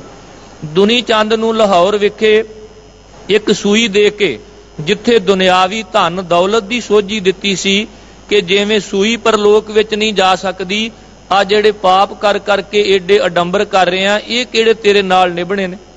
ਦੂਸਰਾ ਉਹਨੂੰ ਇਹ ਕਿਹਾ ਸੀ ਕਿ ਧਰਮ ਕਰਮ ਕਰ, ਜੇ ਕਰਮ ਕਾਂਡ ਕਰੇਗਾ ਤੇ ਇਹ ਵੀ ਮਾਇਆ ਹੈ। ਆ ਸ਼ਰਾਧਾਂ ਦੇ ਦਿਨਾਂ ਵਿੱਚ ਬੜੀ ਵੱਡੀ ਸਿੱਖਿਆ ਹੈ ਕਿ ਦੁਨੀ ਚੰਦ ਜਦੋਂ ਸ਼ਰਾਧ ਕਰ ਰਿਹਾ ਸੀ ਤੇ ਸਤਿਗੁਰੂ ਕਹਿਣ ਲੱਗੇ, ਤੇਰਾ ਬਜ਼ੁਰਗ ਤਾਂ ਬਘਿਆੜ ਬਣ ਕੇ ਉਹ ਝਾੜੀਆਂ ਵਿੱਚ ਬੈਠਾ ਹੋਇਆ, ਤੇ ਤੂੰ ਐਵੇਂ ਹੀ ਸ਼ਰਾਧ ਕਰ ਕਰਕੇ ਲੋਕਾਂ ਨੂੰ ਖਵਾਈ ਜਾਣਾ, ਤੂੰ ਕਹੀ ਜਾਣਾ ਮੇਰਾ ਬਜ਼ੁਰਗ ਪਿੱਤਰ ਲੋਕ ਵਿੱਚ। ਉਹਨੂੰ ਇਸ ਮਾਇਆ ਤੋਂ ਵੀ ਬਚਾਇਆ। ਜਦੋਂ ਪਿਤਾ ਕਾਲੂ ਜੀ ਦੀ ਗੱਲ ਚੱਲੇਗੀ, ਵੇਖੋ ਕਦੇ ਕੇਵਲ ਮੋਹ ਮਾਇਆ ਦੇ ਪ੍ਰਭਾਵ ਹੇਠ ਗੁਰੂ ਨਾਨਕ ਜੀ ਨੂੰ ਪੁੱਛਦੇ ਨੇ ਕਿ ਕਿੰਨਾ ਕੁ ਧਨ ਕਮਾਇਆ ਹੈ। ਦਵੈ ਘਟਕਾ ਜਬ ਬੀਤ ਗਈ, ਤਿਹ ਕਾਲ ਮੈਂ ਕਾਲੂ ਨੇ ਬਾਣੀ ਅਲਾਈ, ਬਹੁ ਕਾਲ ਪਇਓ ਸੁਲਤਾਨਪੁਰੇ, ਕ੍ਰਿਤ ਮੋਦੀ ਤੇ ਕੀਨੀ ਹੈ ਕੀਤੀ ਕਮਾਈ। ਸੁਨ ਪੰਕਜ ਲੋਚਨ ਬੈਨ ਭਨੇ, ਬਹੁ ਆਨ ਕਮਾਈ ਕਰੀਏ ਥਾਈ, ਨ ਹਾਥ ਮੈਂ ਆਥ ਕਰੇ ਥਿਰਤਾ, ਉਤ ਆਵਤ ਹੈ ਇਤ ਕੋ ਚਲ ਜਾਈ, ਕਰ ਏਕ ਬਰਾਟ ਕਾ ਸੰਚ ਕਰੀ ਨ, ਆਮਦ ਔ ਖਰਚਾ ਸਮਦਾਈ। ਦੁਨਿਆਵੀ ਧਨ ਦੌਲਤ ਦੀ ਗੱਲ ਕੀਤੀ ਤੇ ਗੁਰੂ ਨਾਨਕ ਸਾਹਿਬ ਜੀ ਨੇ ਉੱਥੇ ਵੀ ਸਿੱਖਿਆ ਦਿੱਤੀ, ਪਿਤਾ ਜੀ ਇਹ ਜਿਹੜਾ ਸੱਚਮੁੱਚ ਦਸਾਂ ਨੌਆਂ ਦੀ ਕਿਰਤ ਕਰਕੇ ਧਨ ਹੈ ਉਹ ਇੱਕ ਪਾਸਿਓਂ ਆਉਂਦਾ ਤੇ ਦੂਸਰੇ ਪਾਸੇ ਚਲਿਆ ਜਾਂਦਾ। ਪਾਪਾਂ ਬਾਝੋਂ ਹੋਵੇ ਨਾ ਹੀ ਮੋਇਆਂ ਸਾਥ ਨਾ ਜਾਈ। ਜਦੋਂ ਪਿਤਾ ਜੀ ਨੇ ਇਹ ਬੇਨਤੀ ਕੀਤੀ, ਗੁਰੂ ਨਾਨਕ ਜੀ ਤੁਸਾਂ ਨੇ 9 ਖੰਡ ਪ੍ਰਿਥਵੀ ਦੇ ਜੀਵਾਂ ਨੂੰ ਤਾਰਿਆ, ਮੇਰੇ ਤੇ ਵੀ ਕਿਰਪਾ ਕਰੋ, ਮੇਰਾ ਵੀ ਪਾਰ ਉਤਾਰਾ ਕਰੋ। ਤੇ ਉੱਥੇ ਵੀ ਇੱਕ ਸਿੱਖਿਆ ਦਿੱਤੀ ਸੀ, ਪਿਤਾ ਜੀ ਇਹ ਮੋਹ ਮਾਇਆ ਇੱਕ ਪਾਣੀ ਦੀ ਤਰ੍ਹਾਂ ਹੈ, ਮਨੁੱਖ ਦਾ ਜੀਵਨ ਮਤ ਇਹ ਇੱਕ ਬੇੜੀ ਦੀ ਤਰ੍ਹਾਂ ਹੈ। ਬਸ ਜੇ ਬੇੜੀ ਪਾਣੀ ਤੇ ਰਵੇ ਤੇ ਪਾਰ ਹੁੰਦੀ ਹੈ, ਪਰ ਜੇ ਉਹੀਓ ਪਾਣੀ ਬੇੜੀ ਵਿੱਚ ਪੈਣ ਲੱਗ ਪਵੇ ਤੇ ਬੇੜੀ ਨੂੰ ਡੋਬ ਦਿੰਦਾ ਹੈ।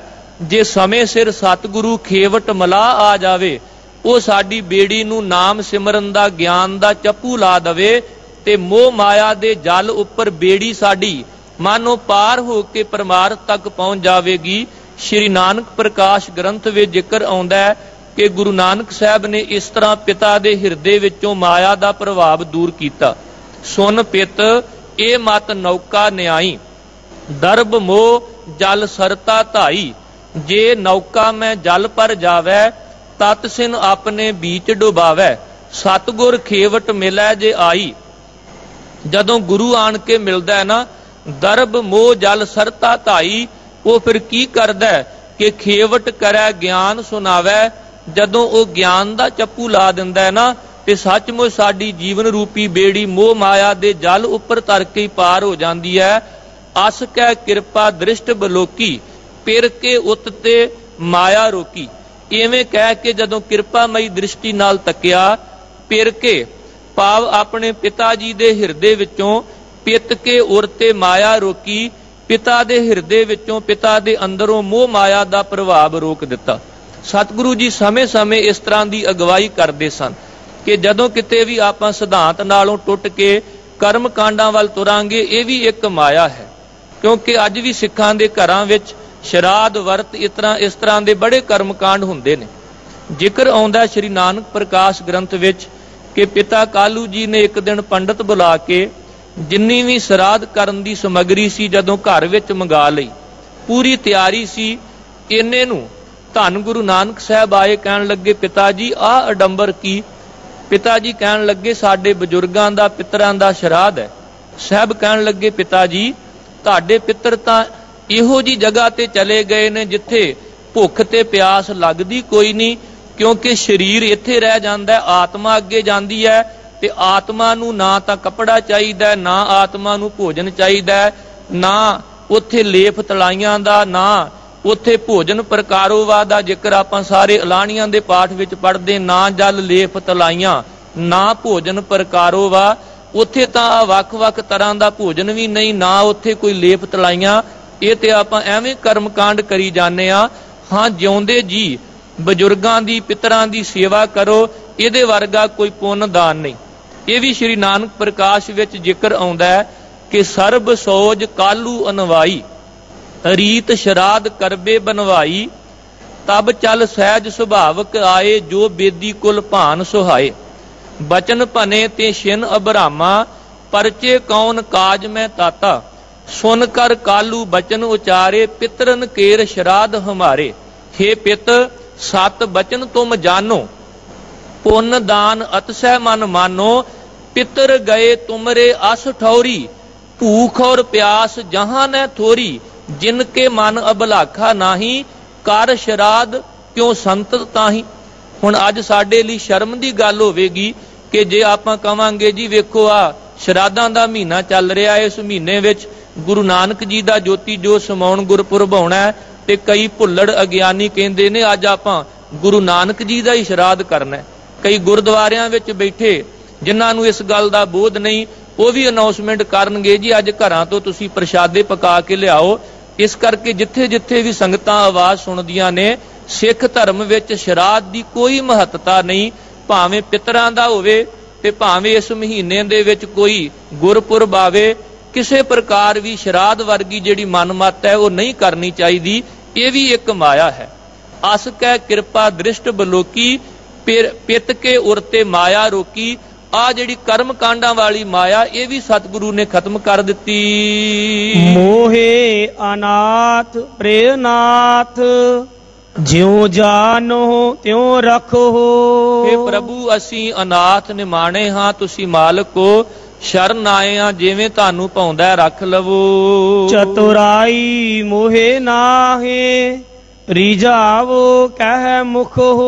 साडे कोल ओ चतुराइयां अकल सियाणप भी नहीं कि असी मुख तो कुछ कह के तानू रिझा सकीए। नह चतुर सुगर सुजान बेती, मोहे निर्गुण गुण नाही। ना असी चतर सियाणे आ, ना तत्वेता हां, ना साडे विच कोई गुण हां। असी भाव निर्गुणियारे हां, असी किवें भी तुहानू रिझा नहीं सकदे। क्योंकि साडी ये हालत है कि असी ना मैं रूप ना बंके नैना, ना कुल ढंग ना मीठे बैणा। असी कुछ भी ऐसा जीवन दे विच साडे कोल नहीं कि तैनू असी प्रभावित कर सकीए। नह रूप धूप ना नैन बंके, जह पावै तह रख तू ही। ना साडे कोल सुंदर रूप, ना कोई सुगंधी, धूप दा अर्थ सुगंधी, ना साडे बंके सुंदर नैण। जिवें तानू पाउंदा उवें तुसी रखो। जय जय जम पह सगल जाको, ਕਰੁਣਾ ਪਤ ਗਤ ਕਿਨ ਲਖੋ। ਜਿਸ ਪ੍ਰਭੂ ਨੂੰ ਸਾਰੇ ਹੀ ਜਪਦੇ ਨੇ ਉਹ ਤਰਸ ਕਰਨ ਵਾਲਾ ਕਰੁਣਾਮਈ ਪ੍ਰਮਾਤਮਾ, ਹੇ ਭਾਈ ਮੈਂ ਉਹਨੂੰ ਆਪਣੇ ਮਾਨੋ ਗੁਣਾ ਨਾਲ, ਆਪਣੇ ਚੱਜ ਨਾਲ ਉਹਦੀ ਉੱਚੀ ਗਤਮਿਤ ਅਵਸਥਾ ਨੂੰ ਕਿਵੇਂ ਲਖਾਂ, ਕਿਵੇਂ ਜਾਣਾ, ਕਿਉਂਕਿ ਤੁਮਰੀ ਗਤਮਿਤ ਤੁਮ ਹੀ ਜਾਨੀ, ਨਾਨਕ ਦਾਸ ਸਦਾ ਕੁਰਬਾਨੀ। ਹਰ ਕੀ ਗਤ ਨੈ ਕੋਊ ਜਾਣੈ, ਜੋਗੀ ਜਤੀ ਤਪੀ ਪਚ ਹਾਰੇ, ਅਰਬੋ ਲੋਗ ਸਿਆਣੇ। ਅਸੀਂ ਕਿਵੇਂ ਤੁਹਾਡੀ ਗਤ ਜਾਣ ਸਕਦੇ ਹਾਂ? ਨਾਨਕ ਪਇਮ ਪੈ ਸੇਵ ਸੇਵਕ, ਜਿਉ ਜਾਨੋ ਤਿਉ ਮੋਹੇ ਰੱਖੋ। ਨਾਨਕ ਜੀ ਬੇਨਤੀ ਕਰ ਰਹੇ ਨੇ, ਹੇ ਪ੍ਰਭੂ ਅਸੀਂ ਤੁਹਾਡੇ ਸੇਵਕ ਹਾਂ, ਸਾਨੂੰ ਤੁਸੀਂ ਆਪਣੀ ਸੇਵਾ ਭਗਤੀ ਬਖਸ਼ੋ, ਜਿਵੇਂ ਤੁਹਾਨੂੰ ਭਾਉਂਦਾ ਉਵੇਂ ਤੁਸੀਂ ਰੱਖ ਲਵੋ। ਮੋਹੇ ਮਛਲੀ ਤੁਮ ਨੀਰ, ਤੁਝ ਬਿਨ ਕਿਉ ਸਰੈ। ਸਾਡੀ ਹਾਲਤ ਤਾਂ ਇਸ ਤਰ੍ਹਾਂ ਦੀ ਹੈ ਕਿ ਤੁਸੀਂ ਮਾਨੋ ਨਾਮ ਰੂਪੀ ਜਲ ਹੋ ਤੇ ਅਸੀਂ ਸੇਵਕ ਰੂਪੀ ਮਛਲੀ ਦੀ ਤਰ੍ਹਾਂ ਹੈ। ਜਿਵੇਂ ਇੱਕ ਮਛਲੀ ਦਾ ਪਾਣੀ ਤੋਂ ਬਿਨਾਂ ਗੁਜ਼ਾਰਾ ਨਹੀਂ ਹੋ ਸਕਦਾ। ਮੋਹੇ ਚਾਤ੍ਰਿਕ ਤੁਮ ਬੂੰਦ, ਤ੍ਰਿਪਤੋ ਮੁਖ ਪਰੈ। ਤੁਸੀਂ ਤਾਂ ਸਵਾਂਤੀ ਬੂੰਦ ਹੋ ਤੇ ਅਸੀਂ ਚਾਤ੍ਰਿਕ ਬਬੀਏ ਦੀ ਤਰ੍ਹਾਂ। ਸਵਾਂਤੀ ਬੂੰਦ ਮੂੰਹ ਵਿੱਚ ਪਵੇ ਤੇ ਤਾਂ ਹੀ ਤ੍ਰਿਪਤ ਹੋਵਾਂਗੇ। ਜਿਉ ਮਛਲੀ ਬਿਨ ਪਾਣੀਐ ਕਿਉ ਜੀਵਨ ਪਾਵੈ, ਬੂੰਦ ਵਿਹੂਣਾ ਚਾਤ੍ਰਿਕ ਕੋ ਕਿਉ ਕਰ ਤ੍ਰਿਪਤਾਵੈ। ਚਾਤ੍ਰਿਕ ਚਿੱਤ ਸੁਚਿੱਤ ਸੋ ਸਾਜਨ ਚਾਹੀਐ, ਜਿਸ ਸੰਗ ਲਾਗੇ ਪ੍ਰਾਣ ਤਿਸੈ ਕੋ ਆਹੀਐ। ਬਨ ਬਨ ਫਿਰਤ ਉਦਾਸ ਬੂੰਦ ਜਲ ਕਾਰਣੈ, ਹਰਣਾ ਹਰਹਾਂ ਤਿਉ ਹਰ ਜਨ ਮੰਗੈ ਨਾਮ, ਨਾਨਕ ਬਲਹਾਰਣੈ। ਇਵੇਂ ਹਰੀ ਦਾ ਸੇਵਕ ਪ੍ਰਭੂ ਦੇ ਦਰ ਤੋਂ ਪ੍ਰਭੂ ਦਾ ਨਾਮ ਰੂਪੀ ਜਲ ਮੰਗਦਾ ਇੱਕ ਬਬੀਹੇ ਦੀ ਤਰ੍ਹਾਂ। ਮੁਖ ਪਰੈ ਹਰੈ ਪਿਆਸ ਮੇਰੀ, ਜੀਆ ਪ੍ਰਾਨ ਪਤੇ। ਇਹ ਸਾਡੇ ਇਸ ਹਿਰਦੇ ਦੇ ਮਾਲਕ, ਸਾਡੀ ਜਿੰਦ ਦੇ ਮਾਲਕ, ਇਹ ਪ੍ਰਾਣਾਂ ਦੇ ਪਤੀ, हे ਪ੍ਰਭੂ ਜੇ ਸਵਾਂਤੀ ਬੂੰਦੀ ਨਾਮ ਰੂਪੀ ਜਲ ਸਾਡੇ ਮੂੰਹ ਵਿੱਚ ਪਵੇ, ਅਸੀਂ ਬਬੀਹੇ ਰੂਪੀ ਜਗਿਆਸੂ ਤਾਂ ਹੀ ਤ੍ਰਿਪਤ ਹੋ ਸਕਦੇ ਹਾਂ। ਲਾਡਲੇ ਲਾਡ ਲਡਾਏ ਸਭ ਮਹਿ, ਮਿਲ ਹਮਾਰੀ ਹੋਏਗਾ ਤੇ। हे ਪ੍ਰਭੂ ਤੁਸੀਂ ਸਾਰੇ ਜਗਤ ਵਿੱਚ ਲਾਡ ਲਡਾ ਕੇ ਆਪਣੇ ਕੌਤਕ ਕਰ ਰਹੇ ਹੋ। ਉਹਨਾਂ ਜਗਿਆਸੂ ਜਨਾਂ ਦੇ ਰਾਹੀਂ ਅਸੀਂ ਤੁਹਾਨੂੰ ਮਿਲੀਏ ਤਾਂ ਸਾਡੀ ਵੀ ਗਤੀ ਭਾਵ ਉੱਚੀ ਆਤਮਿਕ ਅਵਸਥਾ ਬਣ ਸਕਦੀ ਹੈ। ਚੀਤ ਚਿਤਵੋ ਮਿਟ ਅੰਧਾਰੇ, ਜਿਉ ਆਸ ਚੱਕਵੀ ਦਿਨ ਚਰੈ। ਜਿਵੇਂ ਇੱਕ ਚੱਕਵੀ ਨੂੰ ਆਸ ਹੁੰਦੀ ਹੈ ਕਿ ਕਦੋਂ ਸੂਰਜ ਚੜੇ, ਕਦੋਂ ਰਾਤ ਦਾ ਹਨੇਰਾ ਮੁੱਕੇ ਤੇ ਮੈਂ ਆਪਣੇ ਪਿਆਰੇ ਨੂੰ ਮਿਲਾਂ, ਇਸੇ ਤਰ੍ਹਾਂ ਸਾਡੇ ਮਨ ਅੰਦਰ ਵੀ ਇਹੀ ਜਗਿਆਸਾ ਹੈ। ਰੈਣ ਅੰਧਾਰੀ ਕਾਰੀਆ, ਕਵਨ ਜੁਗਤ ਜਿਤ ਭੋਰ। ਕਦੋਂ ਗਿਆਨ ਰੂਪੀ ਸੂਰਜ ਚੜੇ, ਕਦੋਂ ਰਾਤ ਅਗਿਆਨਤਾ ਦੀ ਖਤਮ ਹੋਵੇ, ਅਸੀਂ ਵੀ ਆਪਣੇ ਪ੍ਰਮਾਤਮਾ ਨੂੰ ਮਿਲ ਲਈਏ। ਨਾਨਕ ਪਇਮ ਪੈ ਪ੍ਰਸੰਗ ਮੇਲੀ, ਮਛਲੀ ਨੀਰ ਨਾ ਵੀਸਰੈ। ਚੌਥੇ ਪਦੇ ਦੀ ਸੰਪੂਰਨਤਾ ਕਰ ਰਹੇ ਨੇ ਸਤਿਗੁਰੂ ਜੀ ਕਿ ਨਾਨਕ ਜੀ ਬੇਨਤੀ ਕਰ ਰਹੇ ਹਨ ਕਿ ਜਦੋਂ ਪ੍ਰਭੂ ਸਾਨੂੰ ਆਪਣੇ ਨਾਲ ਮੇਲ ਲੈਂਦਾ ਤੇ ਸੱਚਮੁੱਚ ਸਾਡੀ ਇਹ ਅਰਦਾਸ ਪ੍ਰਵਾਨ ਹੋ ਜਾਂਦੀ ਹੈ ਕਿ ਜਿਵੇਂ ਇੱਕ ਮਛਲੀ ਦਾ ਪਾਣੀ ਤੋਂ ਬਿਨਾਂ ਨਹੀਂ ਸਰਦਾ, ਉਹ ਕਹਿੰਦੀ ਮੈਨੂੰ ਪਾਣੀ ਕਦੇ ਨਾ ਵਿਸਰੇ, ਫਿਰ ਅਸੀਂ ਵੀ ਕਵਾਂਗੇ ਮਾਲਕ ਜੀ ਤੁਸੀਂ ਕਦੇ ਸਾਨੂੰ ਨਾ ਵਿਸਰੋ। ਧੰਨ ਧੰਨ ਹਮਾਰੇ ਭਾਗ, ਘਰ ਆਇਆ ਫਿਰ ਮੇਰਾ। ਸਾਹਿਬ ਕਹਿੰਦੇ ਹੁਣ ਬਹੁਤ ਵੱਡੇ ਭਾਗ ਬਣ ਗਏ ਨੇ, ਧਨਤਾ ਜੋਗ ਭਾਗ, ਕਿਉਂਕਿ ਸਾਡੇ ਹਿਰਦੇ ਘਰ ਵਿੱਚ ਸਾਡਾ ਪਿਰ ਹਰੀ ਰੂਪੀ ਪਰਮਾਤਮਾ ਆ ਕੇ ਪ੍ਰਗਟ ਹੋ ਗਿਆ। ਸੋਹੇ ਬੰਕ ਦੁਆਰ, ਸਗਲਾ ਬਨ ਹਰਾ। ਹੁਣ ਤਾਂ ਇਸ ਕਾਇਆ ਗੜ ਰੂਪੀ ਸਰੀਰ ਦੇ ਜਿੰਨੇ ਦਰਵਾਜ਼ੇ ਨੇ ਉਹ ਸਾਰੇ ਸ਼ੋਭਨੀਕ ਹੋ ਗਏ ਨੇ, ਕਰਮ ਇੰਦਰੇ ਗਿਆਨ ਇੰਦਰੇ। ਹੁਣ ਸਗਲਾ ਬਨ ਹਰਾ ਤੇ ਸਾਡੇ ਹਿਰਦੇ ਰੂਪੀ ਘਰ ਦੀ ਜਿਹੜੀ ਜੂਹ ਹੈ ਉਹ ਵੀ ਹਰੀ ਭਰੀ ਹੋ ਗਈ, ਭਾਵ ਬਰਕਤਾਂ ਨਾਲ ਭਰ ਗਈ। ਹਰ ਕਾ ਨਾਮ ਧਿਆਏ ਕਹਿ ਹੋ ਹਰਿਆ ਭਾਈ। ਅੰਦਰ ਸਾਡਾ ਜਿਹੜਾ ਜਨਮਾਂ ਜਨਮਾਂਤਰਾਂ ਦਾ ਸੁੱਕਾ ਪਿਆ ਸੀ ਉਹ ਵੀ ਹੁਣ ਹਰਿਆ ਭਰਿਆ ਹੋ ਗਿਆ। ਸੋਹੇ ਬੰਕ ਦੁਆਰ ਸਗਲਾ ਬਨ ਹਰਾ। ਅੰਦਰੋਂ ਅਸੀਂ ਹਰੇ ਭਰੇ ਹੋ ਗਏ ਆ। ਹਰ ਹਰਾ ਸੁਆਮੀ ਸੁਖ ਹੈ ਗਾਮੀ, ਆਨੰਦ ਮੰਗਲ ਰਸ ਘਣਾ। ਪ੍ਰਭੂ ਜੋ ਸਦਾ ਹੀ ਹਰਿਆ ਭਰਿਆ ਹੈ, ਜੋ ਸਦਾ ਹੀ ਆਤਮਿਕ ਜੀਵਨ ਵਾਲਾ ਸੁੱਖਾਂ ਦਾ ਮਾਲਕ ਹੈ, ਜਿਹਦੀ ਕਿਰਪਾ ਨਾਲ ਅਸੀਂ ਆਨੰਦ ਮਗਲ ਤੇ ਦੁਨੀਆ ਦੇ ਰਸਾਂ ਕਸਾਂ ਤੋਂ ਉੱਠ ਕੇ ਉਹਦੇ ਨਾਮ ਰਸ ਦਾ ਆਨੰਦ ਮਾਣਦੇ ਹਾਂ। ਨਵਲ ਨਵ ਤਨ ਨਾਹੂ ਬਾਲਾ, ਕਾਵਨ ਰਸ ਨਾ ਗੁਣ ਭਨਾ। ਉਹ ਪ੍ਰਭੂ ਸਦਾ ਨਵਾਂ ਨਰੋਆ ਹੈ। ਸਦਾ ਬਾਲਾ ਦਾ ਅਰਥ ਹੈ ਨੌਜਵਾਨ ਹੈ, ਭਾਵ ਕਦੇ ਵੀ ਉਹਦਾ ਪਿਆਰ ਪੁਰਾਣਾ ਨਹੀਂ ਹੋਣ ਵਾਲਾ, ਨਾ ਕਦੇ ਉਹ ਇਸ ਦੁਨੀਆ ਤੇ ਆਉਂਦਾ ਨਾ ਜਾਂਦਾ ਹੈ, ਭਾਵ ਨਾ ਉਹ ਮਰੈ ਨਾ ਹੋਵੇ ਸੋਗ। ਜਿਹੜੇ ਉਹਦੇ ਨਾਲ ਜੁੜ ਜਾਂਦੇ ਨੇ ਨਾ, ਉਹ ਤਾਂ ਫਿਰ ਸੱਚਮੁੱਚ ਐਸੇ ਪ੍ਰਭੂ ਨੂੰ ਪ੍ਰਾਪਤ ਕਰਕੇ ਆਖਦੇ ਨੇ, ਅਕਾਲ ਮੂਰਤ ਵਰ ਪਾਇਆ ਅਬਨਾਸ਼ੀ, ਨਾ ਕਦੇ ਮਰੇ ਨਾ ਜਾਇਆ। ਉਹਦਾ ਪਿਆਰ ਕਦੇ ਪੁਰਾਣਾ ਨਹੀਂ ਹੁੰਦਾ, ਕਦੇ ਖੀਣ ਨਹੀਂ ਹੁੰਦਾ। ਉਹ ਸਦਾ ਹੀ ਭਾਵ ਜਵਾਨੀ ਵਾਲੀ ਅਵਸਥਾ ਵਾਲਾ ਹੈ, ਸਦਾ ਨਵਾਂ ਨਰੋਆ, ਸਦਾ ਕਾਇਮ ਰਹਿਣ ਵਾਲਾ ਹੈ। ਉਹਦਾ ਕਿਹੜਾ ਕਿਹੜਾ ਗੁਣ ਮੈਂ ਆਪਣੀ ਰਸਨਾ ਨਾਲ ਉਚਾਰਨ ਕਰਾਂ। ਮੇਰੀ ਸੇਜ ਸੋਹੀ ਦੇਖ ਮੋਹੀ, ਸਗਲ ਸਹਸਾ ਦੁਖ ਹਰਾ। ਹੁਣ ਮੇਰੀ ਹਿਰਦੇ ਰੂਪੀ ਸੇਜ ਸੁਹਾਵਣੀ ਬਣ ਗਈ ਹੈ। ਮੈਂ ਪ੍ਰਮਾਤਮਾ ਵੱਲ ਵੇਖ ਕੇ ਉਹਦੇ ਤੋਂ ਹੁਣ ਮੋਹਿਤ ਹੋ ਰਿਹਾ।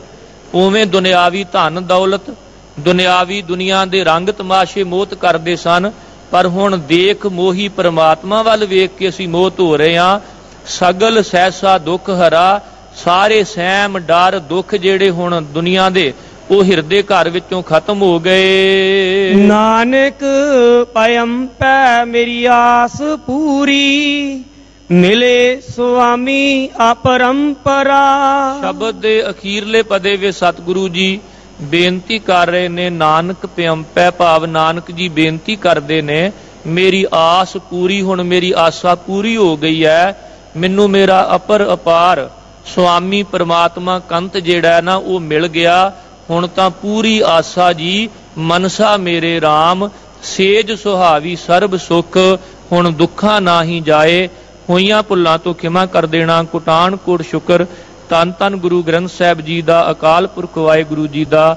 ਆਓ ਆਪ ਸਾਰੀਆਂ ਸੰਗਤਾਂ ਦਾ ਤਹਿ ਦਿਲ ਤੋਂ ਧੰਨਵਾਦ ਕਰਦੇ ਹੋਏ ਅਖੀਰਲੀਆਂ ਪੰਕਤੀਆਂ ਦਾ ਪਾਠ ਇੱਕ ਵਾਰ ਫਿਰ ਸਰਵਣ ਕਰੀਏ। ਮੇਰੀ ਸੇਜ ਸੋਹੀ ਦੇਖ ਮੋਹੀ, ਸਗਲ ਸਹਸਾ ਦੁਖ ਹਰਾ। ਨਾਨਕ ਪਇਮ ਪੈ ਮੇਰੀ ਆਸ ਪੂਰੀ, ਮਿਲੇ ਸੁਆਮੀ ਅਪਰੰਪਰਾ। ਵਾਹਿਗੁਰੂ ਜੀ ਕਾ ਖਾਲਸਾ, ਵਾਹਿਗੁਰੂ ਜੀ ਕੀ ਫਤਿਹ।